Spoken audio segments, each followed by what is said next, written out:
Welcome back, Lions fans. It was week 1 in the NFL, and the Lions are 0-1. That's right, we lost again to the Philadelphia Eagles, but silver linings, we covered. And yet again. And the overhit. So that means Tony 1-0 in Lions picks. Chad 1-0 in Lions picks. Brian, what did you pick? Silver, not feeling blue. I think he said take those points and shove it. I like the Lions. Yeah, he said he'd take the money line. You should have just taken the points, but Brian doesn't know how spreads work, and I don't know how I to know say how the word spreads take work. Well, you know, I just believed. when we filmed it, the hidden tapes last week, it was at, I think it was like 3.5 or 4 points. Yep. And I was saying that's a potential tease. Yep. Vegas teased it for me. I got it at 5 points game day. So. Boom. Oh, you jumped all the way up to 5. Yeah, on game day, yeah. huh? Yeah, well, Lions fans are questionable. But it was a crazy week 1 around the league. A lot of sloppy play. Joe Flacco threw the ball 59 times in the New York Jets games, and somehow there was no highlights. 37 for 59 for 307. Not a bad day for the old man. His arm's got to be killing him.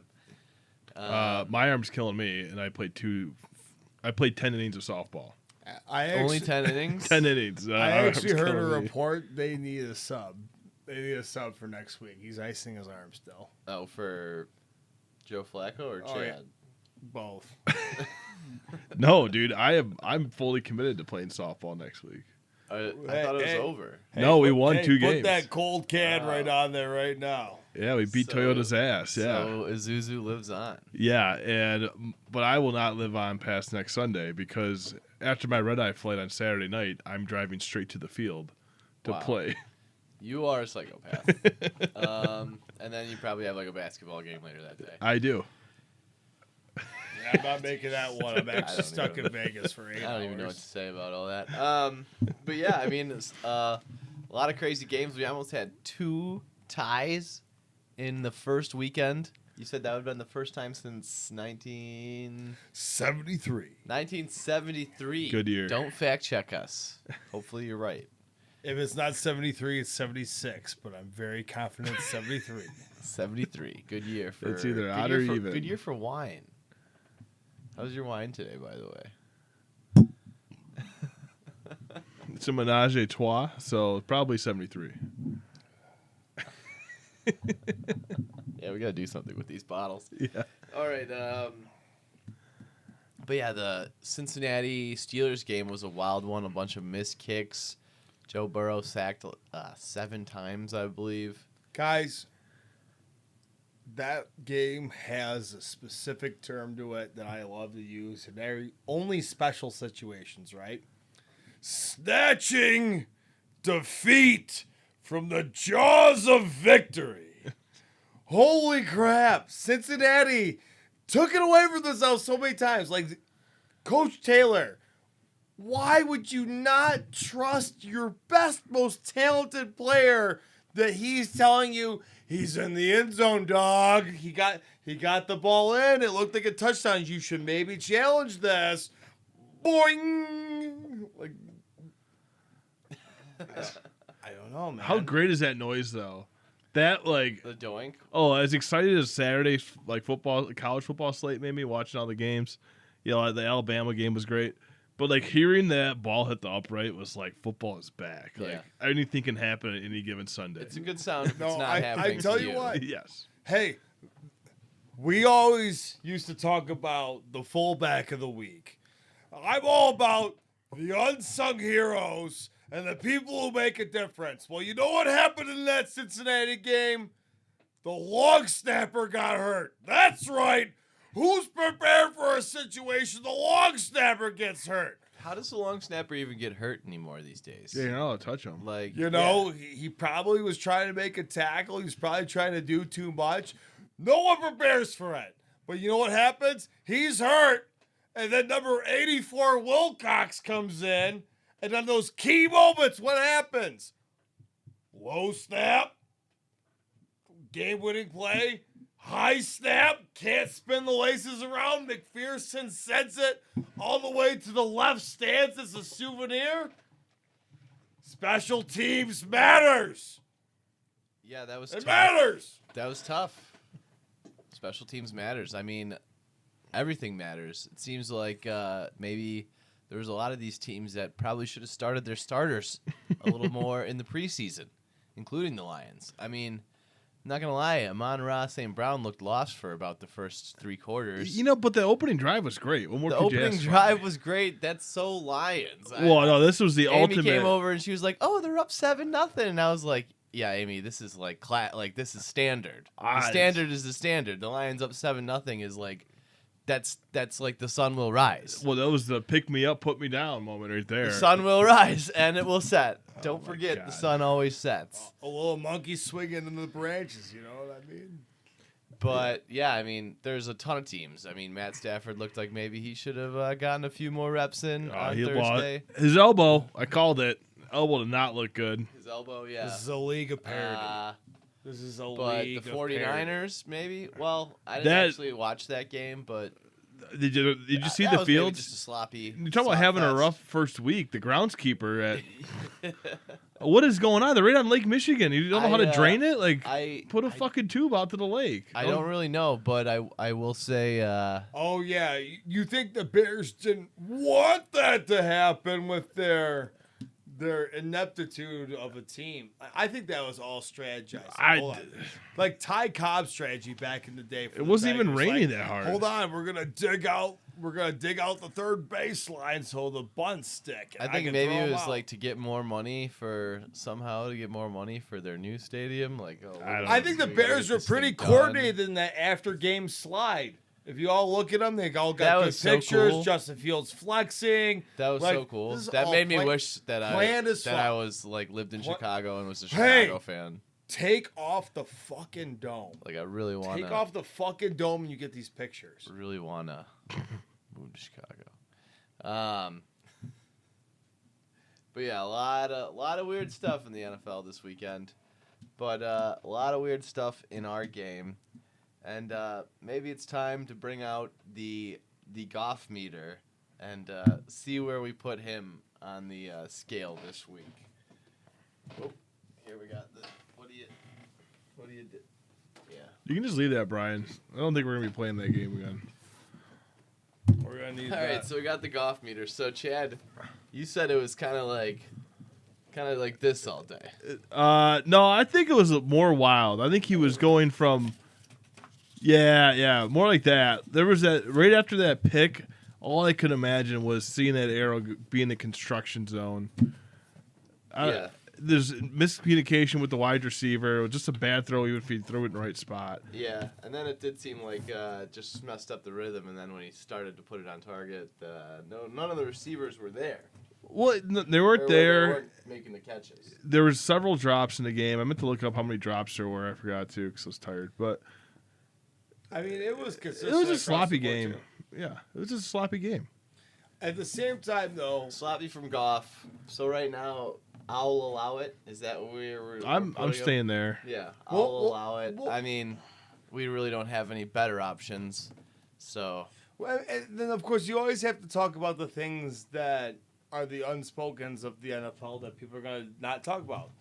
Third highest scoring NFL offense this week. I mean, if you walk away 35 points in the game, that's pretty good, even with the blunder that you had in the second quarter. So, I mean, I think there's a lot of potential for this group moving forward, but we would love to see Jared Goff hit a receiver in stride. There's so many times I'm watching T.J. Hawkinson. I mean, he tripped over himself every single time the guy touched Hawk the ball. looks out of place. We kind of talked about it before we started recording, but like, that's probably my number one guy that I'm going to try to shell out this year and try to get something for because I just don't think he fits the scheme of what we're trying to do. Yeah. He can't block. He's good for a holding call at least every other game. Yeah. As he's getting pancaked, he has to hold them. You know. When's the last time you saw him run with the ball after a catch? He had one decent. It's just not something you see, really. Well, I don't think he gets the ball in the right spot. Yeah. No. The other Maybe, thing, I don't know if it's like poor route running or whatever, but there was so many plays where guys were running the complete wrong routes, and I remember him being in a couple of those plays, and Goff just looked so pissed off because he looked like an idiot. But like, it's kind of not his fault. Goff or it's hard to say. We don't know, right? Was supposed to go stay flat, and he went up. He zigged when he zagged. Hey, there's an alum from the same school that he went to that was a teammate with him that is known for catching balls out of position and rumbling, bumbling, stumbling. And that's George Kittle. He's just not a Kittle. Who didn't play this weekend? I don't think. George Kittle went to Iowa? Yeah. George Kittle went to Iowa. Noah Fant went to Iowa. Damn. Yeah, they're all from Iowa. It's a productive place. But Dallas Clark. yeah, he's one where I question. Yeah, and definitely, probably again, should have seen a little more time in the preseason. Yep. The only person that I think didn't need any more preseason time was DeAndre Swift. He's amazing. You know, right before I came here, I rewatched all the highlights. You know, Yeah.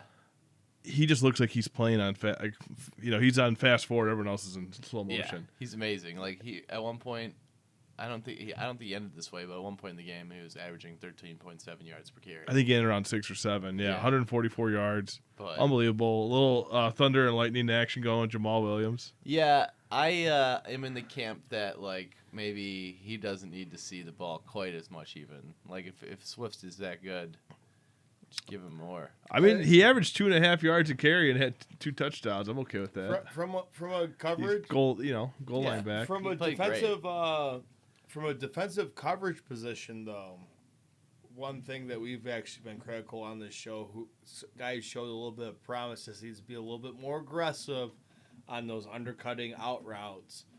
But Jeff Okudah left this game with 10 tackles.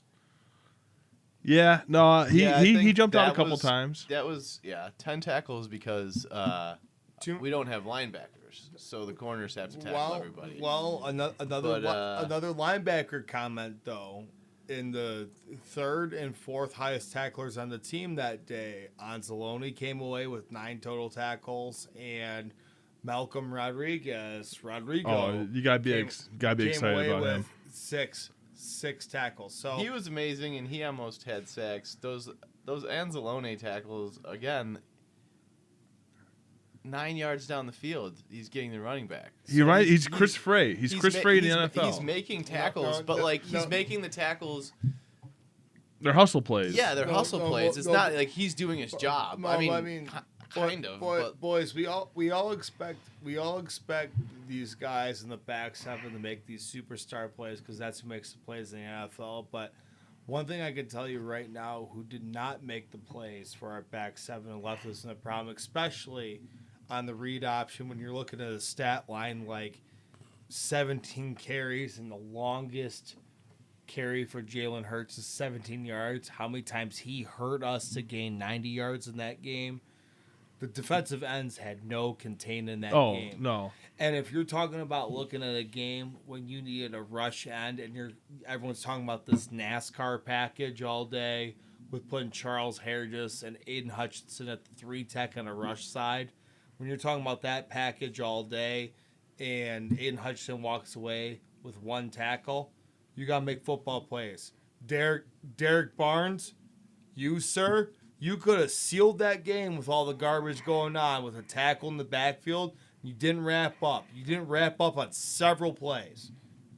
Garbage. No, I agree with you. Aiden Hutchinson, the game looked like it was going way too fast for him. Yep. A couple times he was in a position to do something, just couldn't wrap it up. I love Detroit fans. They are some of the most hilarious people. We drafted this Aiden Hutchinson kid out of some university, some trash university. I think they're the leaders in the best.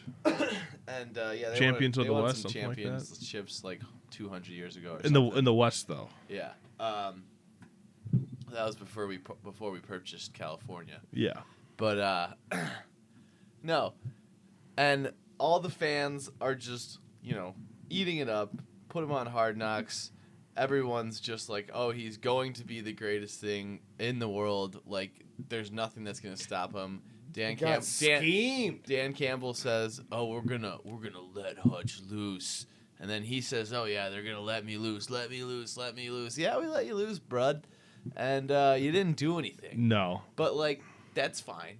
One game. Do you remember that scene? We got so high on him from Hard Knocks and the draft and talking him up. He had one bad game. This city might like burn all their Hutchinson's jerseys if he has one more bad game. It's just hilarious. His childhood home is public information. It's just hilarious how volatile these fans are. Oh yeah, it's insane. And they're, all the Dan Campbell, I love this stuff. I love you, man. And onside kick. The onside kick. One more call like that, you're out of here, bud. Well, he's got good thing he's got a 6-year contract because he'll be here a while. Contracts don't mean anything in the NFL. I don't agree with that. For a stingy ass owner like the Fords, it does. I don't agree with that at all. I mean, the onside kick was not a good call, but that was not what decided that game for us. I agree. Giving up 24 points in the second quarter. But do you agree with the 3 and outs? Gave that actually, you know who I miss the most on this team right now, boys? And I love fullbacks, but the amount of times we struggled in 3rd and 2, 3rd and 1, where's Kabinda at? Where's Kabinda? You've been injured. We saw your face on Hard Knocks. We need you. We need to open up that 1 and 2 hole, man. Yeah, no, for sure. So my questions just are, and people are already like, I was watching the game with my family and I can't remember if they were ever very like high on Goff or not, but they wanted to throw Goff out the window about halfway through the game. I think everybody did, and then he made some plays down the end. Yeah. But it was such a scripted Lions game. Oh yeah.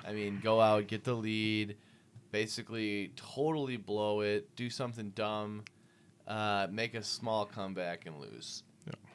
We've watched this one a few times already. It was kind of actually like, at least sometimes you get like something new on a week 1 Lions game, some new rule. I don't know. Some new rule comes out that they make up to screw us, or there's like some type of scandal. You didn't feel screwed by the Tracy Walker thing? This was I don't think that changed the game either. The leading tackler, he had 13 tackles before he got bounced, man. That screwed us. I think they were still going to score that many points. Momentum. Well, momentum. Onside kick. Momentum. All right, so in week 1 versus the Philadelphia Eagles, the crowd there this weekend was pretty intense. It was the loudest I think I've heard Ford Field in a long time. Like we said, it was the first time they had standing room only since like 2019 or something. And there was a COVID year in there. But, was that like a wasted crowd because like they were so loud and with it and in a close game like that, you'd think that the crowd could like sway it a little bit. Shots are low too soon. Yeah. Or, did we shoot the load too soon? Well, I really want to know. They were handing out these 2-for-1 deals like, hotcakes. Like buy a game, get another game? It was buy standing room only tickets and you get a seat next week. Oh, yeah. I know it made a difference because there some false start penalties in there. By the Lions. No, by the Eagles. No, I know. So much. We had those 2-for-1 though. Yeah, I don't know. It just seemed how many people are gonna, come back to standing room only again like that? Does that keep up, or if they lose this game to the Commanders next week, is it totally deflated? Yeah, we'll see. It's a big game next week.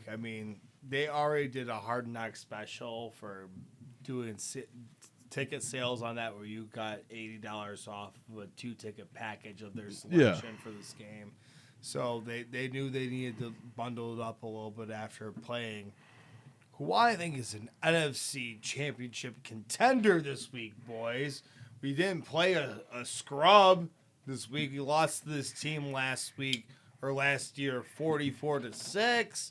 I This isn't a scrub we played out there. We played to the last whistle. Yeah. That was last year. This is this year.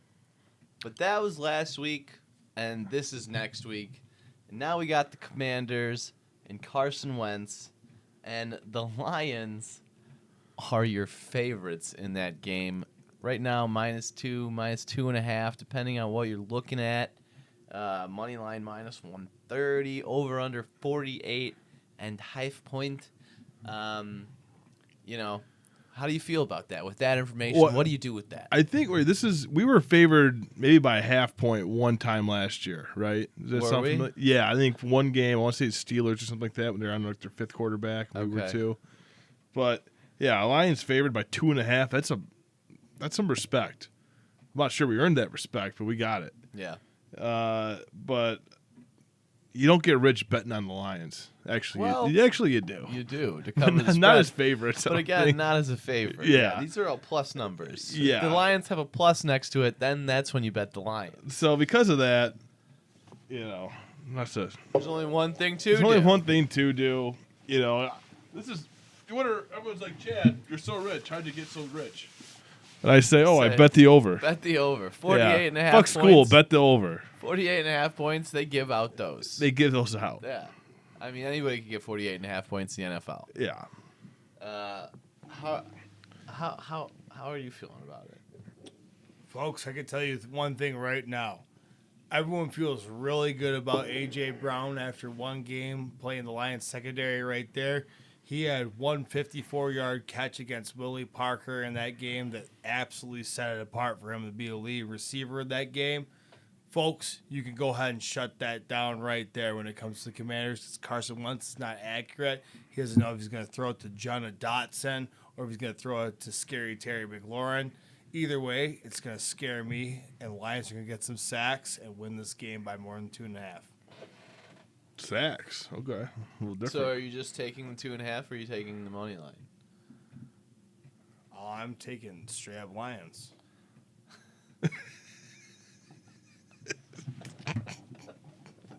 They're not. I mean, actually, no. They're going to cover the 2.5. They're going to cover the 2.5. I Okay. mean, they're going to. You should take both. You should take both.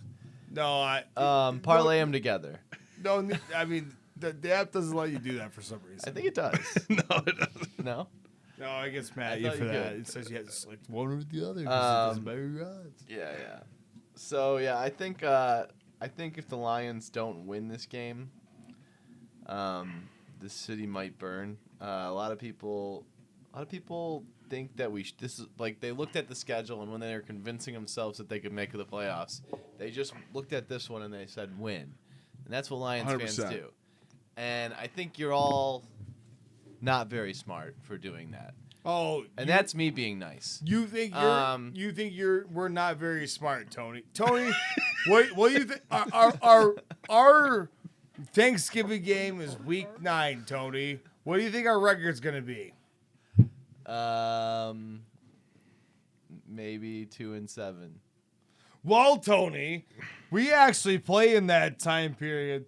The Washington football team, The Commanders. Minnesota, Seattle, New England, Dallas, Green Bay, Chicago, and the Giants. If that doesn't sound like 8-1 to me, I don't know what does. 8-1. The Giants. You are off The your Giants just meds. won, right? You are off your Didn't they meds. just win a game? Giants won. The Commanders won. Who else did you name in there? Seattle, who's kicking. Seattle. New England. Oh, Seattle's winning. New England looked Oh, bad. we're going to play Dallas without Dak? Yeah. Okay. There's your one. Green Okay. Bay without receivers? I mean, I'm never gonna give us a win Yeah. against Green Bay. Yeah, that's not given. Chicago scrambling, Who won? I mean, With they Aiden's look pressuring. Oh, Aiden looked really good. Don't worry, he's ready to pressure. Not inside. And then, I mean, and then the Minnesota Washington- Vikings, who handled the Green Bay Packers, right? Oh, brother. Malcolm So again, Rodriguez is going to everybody stuff looks- down. So people like you do this bullshit, and you're like, win, win, win, win. And you're an idiot. And that's not the case. And again, I'm going to stay away from the winning loss because I don't want to see the city burn. I would love to see our Lions win. I'm not rooting against the team. Someone needs to be an adult here. And Third scoring team in the NFL. that's a good stat. Here we go again. We're gonna That's a good win. stat. But like when I'm trying to get rich in life, I'm gonna follow the guy that's rich, and that's the one wearing the jacket. And like I said, 48.5 points. They don't just give these out, Tony. You gotta win those. You gotta win this. And you know I won one too. You know why? Because I took the over. That's right. So you take the over. You take the over, and you bet the Lions to cover only when there's a +9. Tony, I only eat what I kill. And you use everything. And I killed this jacket. Use everything. That's right. Yeah. So, yeah, that's where we're at. That's week 2 in the NFL. I hope you guys had a good week. I hope you guys enjoy your Sunday against Carson Wentz and the Commanders and their great their great receivers. It's gonna be a tough one, but it'll be a fun one. Hopefully, you get Mark Schlereth again. It's gonna be a hammered. chokeout one. Lions by 10. Anyway, we'll see you next week. Get out the way, get out the way, get out the way, yeah.